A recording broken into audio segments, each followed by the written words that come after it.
क्या आप IIT JEE medical 11th या 12th की प्रिपरेशन कर रहे हैं और आपको एक बेस्ट कोचिंग इंस्टीट्यूट की तलाश है? तो अब आपके साथ होगा चंद्रयान, जहां है NITS फैकल्टीज, साथ ही up to 100% scholarship. Chandrayaan, Lankeshwar complex, Akashwani Chowk, Adityapur. Admissions open.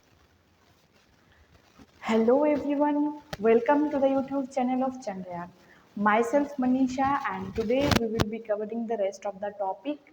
We will be seeing the types of the chemical bond and we'll try as much as possible कि कितना कंप्लीट हो सके। ठीक है, तो पिछले क्लास में हमने केमिकल बॉन्डिंग में जस्ट इंट्रोडक्शन पार्ट की थी कि क्यों केमिकल बॉन्डिंग होता है, फिर कैसे होता है और क्यों एलिमेंट वगैरह केमिकल बॉन्डिंग में पार्टिसिपेट करते हैं। ठीक है, तो आज हम क्या देखने वाले हैं कि टाइप्स ऑफ केमिकल बॉन्ड। ठीक है, कि जो एलिमेंट केमिकल बॉन्डिंग में पार्टिसिपेट कर रहे होते वो क्यों कर रहे होते। ठीक है, तो आज हम वो देखेंगे। तो लेट्स स्टार्ट।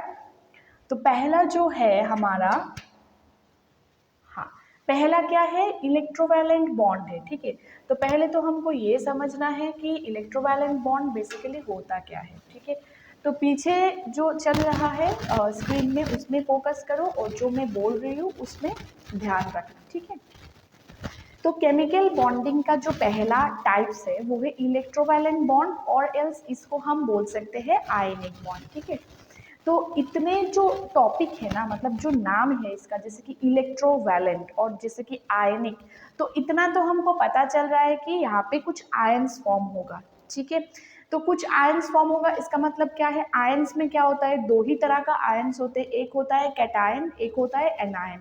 कैटायन क्या होता है, पॉजिटिवली चार्ज्ड, और एनायन क्या होता है, negatively charged. Right, very good. तो इस पे क्या होगा कि इस आयनिक बॉन्ड में दो एलिमेंट बॉन्ड में पार्टिसिपेट करते हैं, या फिर हम बोल सकते हैं दो एटम पार्टिसिपेट करते हैं। तो कुछ एक एटम बन जाएगा आपका कैटायन, कुछ एक एटम बन जाएगा आपका एनायन। राइट, तो यही होगा यहाँ पे।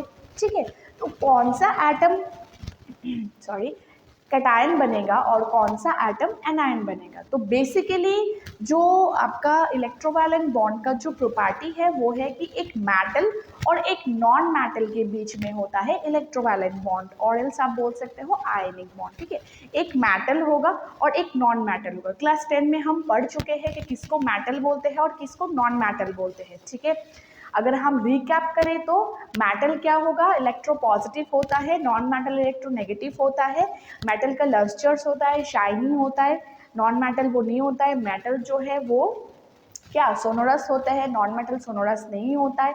ऐसे करके बहुत सारा प्रॉपर्टी है जो हमने पढ़ चुके हैं क्लास 10। ठीक है, तो अभी क्या है, अभी है कि इस पे एक मेटल होगा, एक नॉन मेटल होगा, और इन दोनों के बीच में बनेगा बॉन्ड।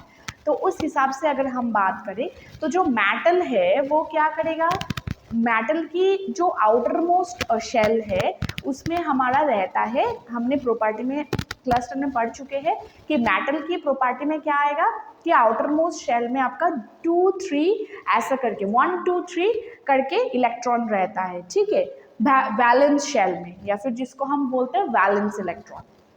और नॉन मेटल जो होता है उसमें 5 6 7 रहते हैं। ठीक है, तो अब मेरे को बताओ कि बॉन्डिंग जो पिछले क्लास में हम पढ़ चुके हैं कि बॉन्डिंग होता ही है बेसिकली ऑक्टेट फुलफिल करने के लिए, क्योंकि ऑक्टेट में क्या होता है, स्टेबिलिटी होता है। तो उसमें क्या होगा कि अगर एक दो या तीन इलेक्ट्रॉन रहते हैं किसी एटम की आउटर मोस्ट शेल में, तो वो क्या करना चाहेगा, उसको छोड़ना चाहेगा, क्योंकि उसके क्या होता है कि 281 283 ऐसा करके होता है। तो ऑक्टेट फुलफिल करने के लिए वो जो लास्ट शेल का जो 1 2 3 इलेक्ट्रॉन है उसको छोड़ना चाहते हैं, क्योंकि उसके लिए वो इजी होता है, मतलब 5 इलेक्ट्रॉन 7 इलेक्ट्रॉन लेने की वजह। ठीक है, लेने की रिप्लेसमेंट में उसको अगर छोड़ दे तो वो इजी होता है। तो क्या होता है कि 1 2 3 इलेक्ट्रॉन जो मेटल की आउटर मोस्ट शेल में रहता है वो छोड़ देते हैं। मतलब क्या, मेटल बनेगा हमारा, इलेक्ट्रॉन छोड़ रहा है तो कैटायन। ठीक है, और जो नॉन मेटल है यहाँ पे उनके आउटर मोस्ट शेल में रहता है 5 6 7 इलेक्ट्रॉन, तो वो क्या कर लेते हैं, ऑक्टेट फुलफिल करने के लिए 1 2 3 इलेक्ट्रॉन ले लेते हैं, एक्सेप्ट कर लेते हैं, गेन कर लेते हैं, तो वो क्या बन जाएगा हमारा एनायन। ठीक है। तो हमको यहाँ से क्या पता चला कि एक मेटल होगा जो बनेगा हमारा कैटायन, एक नॉन मेटल होगा जो बनेगा हमारा एनायन, जो कि यहाँ पे हो रहा है। ये जो सोडियम और फ्लोरीन के बीच में हमारा एक बॉन्ड है। यहाँ पे सोडियम क्या है, एक मेटल है, और यहाँ पे फ्लोरीन क्या है, एक नॉन मेटल है। तो according to the explanation sodium क्या बनेगा, कैटायन, क्योंकि उसके आउटर मोस्ट शेल में हम देखेंगे उसका आउटर मोस्ट शेल में क्या होता है इलेक्ट्रॉनिक कन्फिगरेशन। तो वो छोड़ के एक इलेक्ट्रॉन होता है, वो छोड़ के क्या बनाता है, सोडियम आयन, पॉजिटिव आयन, और जो आयरन है वो क्या बनाता, सॉरी आयरन बोल रही हूँ, फ्लोरीन है वो क्या बनाता है, एनायन। ठीक है। तो अब हम इस पे देखते हैं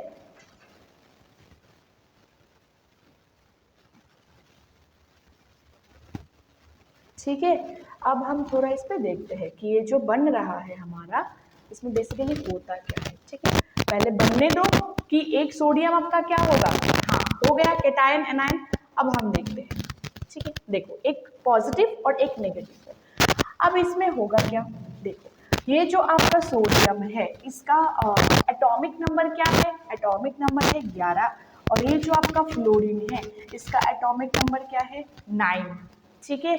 तो अगर ये सोडियम की बात करें तो क्या होगा, ये जो एटॉमिक नंबर सोडियम 11 है तो उसको अगर हम क्या बोलते हैं इसको इलेक्ट्रॉनिक कन्फिगरेशन करें तो क्या आएगा, 1:2, 2:2, 2p6, 3s1।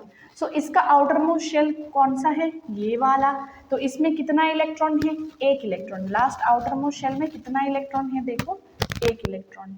ठीक है। तो मैंने क्या बोला था, सोडियम मतलब जो भी एटॉम होगा उसका आउटर मोस्ट शेल में 1, 2 या 3 इलेक्ट्रॉन रह सकता है। तो बात सही निकला।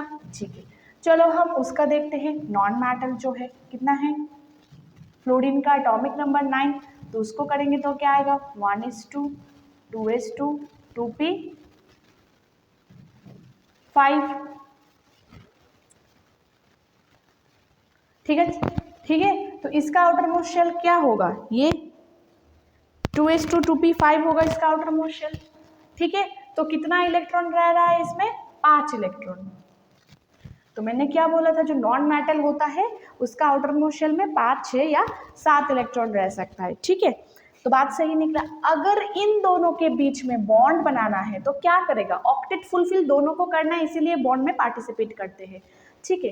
तो अगर ये जो 3s1 वाला इलेक्ट्रॉन है इसको अगर रिमूव कर दे, मतलब इलेक्ट्रॉन अगर लूज कर दिया तो क्या बन जाएगा, 1:2, 2p6। तो ये कौन सा, इतना मतलब इतने में जो कन्फिगरेशन है ये वाली, इसमें कौन सा कन्फिगरेशन है, 6, 7, 8 है, 10 है टोटल।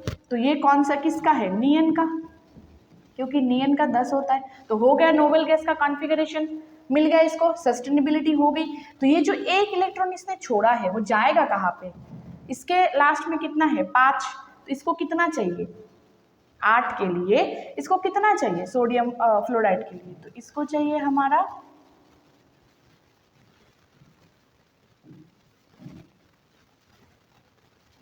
3 इलेक्ट्रॉन चाहिए। ठीक है, सोडियम फ्लोराइड वाली। तो ये जो 3 इलेक्ट्रॉन चाहिए इसको, तो ये तो 3 इलेक्ट्रॉन लेंगे ना। तो अगर 3 इलेक्ट्रॉन फ्लोरीन लेते हैं तो ये सोडियम मतलब कॉन्फ़िगरेशन बन गया। ये क्या मतलब किसका कॉन्फ़िगरेशन बन जाएगा फिर, 1:2, 2:2, 2p6। ठीक है, 3 इलेक्ट्रॉन नहीं चाहिए। देखो यहाँ पे क्या हो रहा है, अगर इसकी बात करेंगे तो 3 इलेक्ट्रॉन चाहिए। हमारा जो है हमारा क्या बोलते हैं इसको, हाँ हमारा आउटर मोस्ट शेल कौन सा होता है ये, तो इसमें कितना है, 5 + 2 है, कितना है, 7 इलेक्ट्रॉन। तो चाहिए कितना, एक ना, समझ रहे हो मेरी बात, एक इलेक्ट्रॉन चाहिए। 2p5, p में 5 है, p तो मतलब वो आउटर मोस्ट शेल कौन सा होता है, ये दोनों ना, 2:2, 2p5। ठीक है, इसका अगर शेल एज ए शेल हम इलेक्ट्रॉनिक कॉन्फ़िगरेशन करेंगे तो क्या आएगा, 2, इसके बाद 7 ऐसा आएगा। तो कितना चाहिए, 8 के लिए एक इलेक्ट्रॉन चाहिए। वो इलेक्ट्रॉन कहाँ से मिलेगा इसको, यहाँ से। ये जो ये एक इलेक्ट्रॉन छोड़ रहे हैं, फ्लोरीन एक इलेक्ट्रॉन ले लेंगे, तो ये क्या बन जाएगा, नियन का, ये भी नियन का कॉन्फ़िगरेशन बन जाएगा। तो अगर यहाँ पे क्या हो रहा है, इसी की वजह से जो सोडियम छोड़ रहा है इसकी वजह से ये हो रहा है प्लस, और जो फ्लोरीन ले रहे हैं इसकी वजह से इसका हो रहा है माइनस। तो सोडियम और फ्लोरीन के बीच में कौन सा बॉन्ड है, आयनिक बॉन्ड, क्योंकि आयन फॉर्म कर रहा है ये दोनों, एक पूरा ट्रांसफर हो रहा है यहाँ पे, ठीक है। मतलब इलेक्ट्रॉन जो है पूरा ट्रांसफर हो रहा है, एक इलेक्ट्रॉन सोडियम से पूरा ये दे रहे हैं फ्लोरीन को, ठीक है, और फ्लोरीन एक इलेक्ट्रॉन पूरा ले रहे हैं, ठीक है। तो ऐसा जो बॉन्ड होगा इसको हम बोलेंगे इलेक्ट्रोवैलेंट या फिर आयनिक बॉन्ड, ठीक है, समझ आया।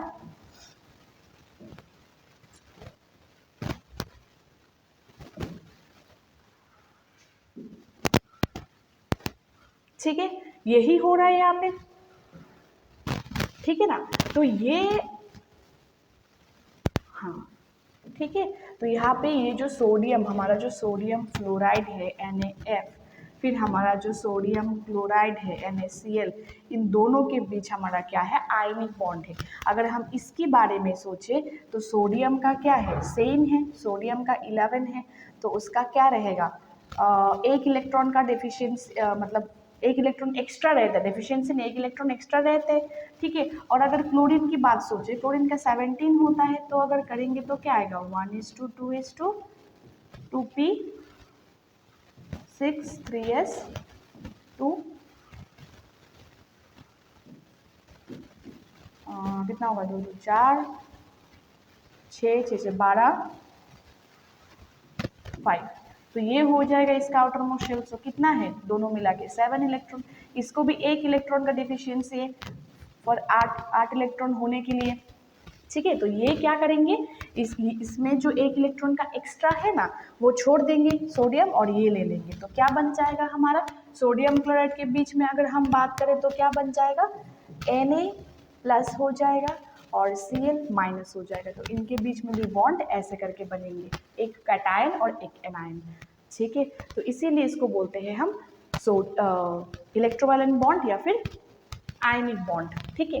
अब बात ये है कि हमेशा एक बात याद रखना, जब भी कोई मेटल, या जैसे कि यहाँ पे सोडियम और क्लोरीन के बीच में हो रहा है, तो sodium metal chlorine non metal, sodium metal fluorine non metal, तो कभी भी आप जब भी मतलब ऐसे सोचोगे ना कि मेटल एक और नॉन मेटल के बीच में हमेशा होता है इलेक्ट्रोवैलेंट बॉन्ड या फिर आयनिक बॉन्ड, ये हमेशा याद रखना, मेटल एंड नॉन मेटल के बीच में, ठीक है। चलो, हो गया क्लियर।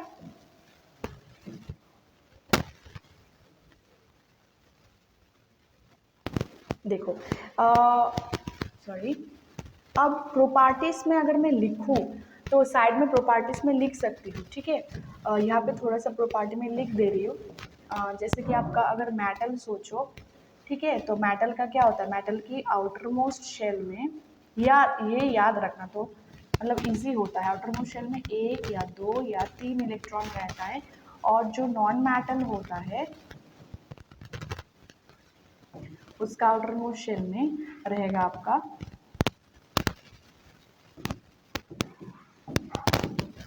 5 या 6 या 7 इलेक्ट्रॉन रहता है, ठीक है। तो देखो 1 2 3 ये क्या होगा, एक्स्ट्रा इलेक्ट्रॉन रहते हैं 1 2 3, ठीक है, और इसमें डेफिशिएंसी रहता है, डेफिशिएंसी कितना, 1 2 3 का डेफिशिएंसी रहता है, तो वो यहाँ से ले लेते हैं। तो मेटल एंड नॉन मेटल के बीच में कौन सा वाला बॉन्ड होगा, मेटल और नॉन मेटल के बीच में आपका होता है इलेक्ट्रोवैलेंट बॉन्ड। और यहाँ पे क्या होता है, यहाँ पे और एक होता है कि फुल्ली ट्रांसफर होता है, ठीक है, फुल्ली ट्रांसफर ऑफ इलेक्ट्रॉन होता है, फुल्ली ट्रांसफर होता है इलेक्ट्रॉन का, ठीक है। ऐसा नहीं कि मतलब ऐसे ही, मतलब आपने अपनी फ्रेंड को पूरा खाना आपका दे दिया और उसका खाना आपने ले लिया, ऐसे करके होगा, ठीक है। मतलब आपने दे दिया क्योंकि आपके पास एक्स्ट्रा है, तो आपने दे दिया उसको, पूरा ही दे दिया, ठीक है, और वो आपसे पूरा ही खाना ले लिया, ऐसा वाला बॉन्डिंग, ठीक है। तो ऐसा वाला बॉन्डिंग को क्या बोलेंगे हम, इलेक्ट्रोवैलेंट बॉन्ड या फिर आयनिक बॉन्ड, ठीक है। चलो, क्लियर है कैसे बनता है। अब जो रिप्रेजेंटेशन है इसका, तो आप रिप्रेजेंट, देखो कुछ एग्जांपल्स देख लो यहाँ पे, कि अगर आपको रिप्रेजेंटेशन करनी है कि कैसे हम दिखाएंगे, तो आप कैसे दिखाओगे, डॉट स्ट्रक्चर की मतलब जो हमने देखे थे लीविस डॉट स्ट्रक्चर, ठीक है। तो आप क्या देखोगे कि यहाँ पे सोडियम जो लास्ट में एक्स्ट्रा होगा वही लिखोगे, ठीक है। तो सोडियम का लास्ट में क्या है, 3s1 है, है ना। सोडियम की लास्ट में क्या है 1:2, 2:2, 2p6, 3s1 ऐसा है। तो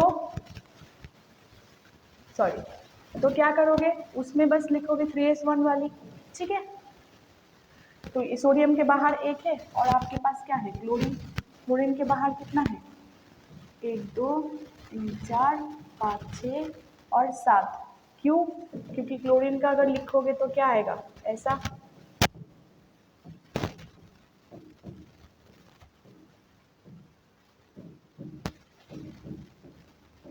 ऐसा आएगा। तो टोटल कुल मिला के कितना इलेक्ट्रॉन है 7 इलेक्ट्रॉन, ठीक है। तो ऐसा लिखोगे। लुईस डॉट स्ट्रक्चर अगर हम देखें तो S में 2 और P में, ठीक है। तो हमने 3 पेयर रहेगा, तो 3 पेयर है देखो, और एक सिंगल। समझ आया ना बात। लुईस डॉट स्ट्रक्चर हमने पिछले क्लास में कर चुके हैं। तो इसको ऐसा क्यों लिखा, देखो 3 पेयर है, 3 पेयर और एक सिंगल है तो एक सिंगल। अब इन दोनों के बीच में जब बॉन्ड बनेगा तो क्या करेगा, इसके पास एक है, ये पूरा ही इसको दे देंगे। तो बॉन्ड कैसे बनेगा इसका, बॉन्ड बनेगा कि Na हो जाएगा आपका प्लस और Cl जो होगा वो माइनस, और उसका रिप्रेजेंटेशन कैसे होगा, सॉरी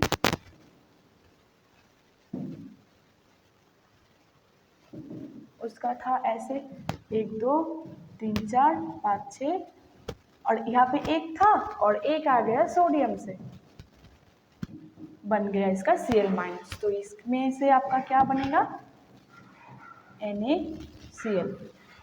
ऐसे करके NaF का भी कर सकते हो, और ये जो गोल गोल वाला स्ट्रक्चर है ना वो भी कर सकते हो, जो आपको सही लगे, ठीक है। लुईस डॉट स्ट्रक्चर भी कर सकते हो, गोल मतलब ये जो आपका ऑर्बिटल डायग्राम है वो भी कर सकते हो। लेकिन आप लोग 11 में हो तो आपको लुईस डॉट स्ट्रक्चर ही बनाने के बोलेंगे, ऑर्बिटल डायग्राम छोटे क्लास के लिए होता है, ठीक है। तो कुछ हम एग्जाम्पल देख लेते हैं। ये examples of various ionic bonds. एक है आपका MgCl2। देखो मैग्नीशियम जो है, मैग्नीशियम के बाहर में, मतलब मैग्नीशियम में मैग्नीशियम NaCl का तो हमने समझा दिया, ये होता है ऑर्बिटल डायग्राम। देखो यहाँ पे ये होता है आपका, अरे हाँ ये होता है आपका ऑर्बिटल डायग्राम। ये देखो सोडियम का बाहर में एक इलेक्ट्रॉन था, वो इसको दे दिए तो NaCl बन गई, ये प्लस हो गया और ये माइनस हो गया, ठीक है। अब मैग्नीशियम की बात सोचें तो मैग्नीशियम की बाहर होता है 12 इलेक्ट्रॉन, तो इसको करेंगे तो क्या आएगा,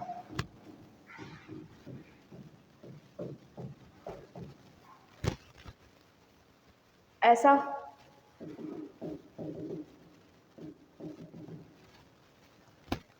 ये नहीं चाहिए इतना, ऐसा आएगा। तो कितना इलेक्ट्रॉन है एक्स्ट्रा, ये वाली 2 इलेक्ट्रॉन है, और क्लोरीन तो हमको पता है क्लोरीन का क्या है, 1 इलेक्ट्रॉन का डेफिशिएंसी है।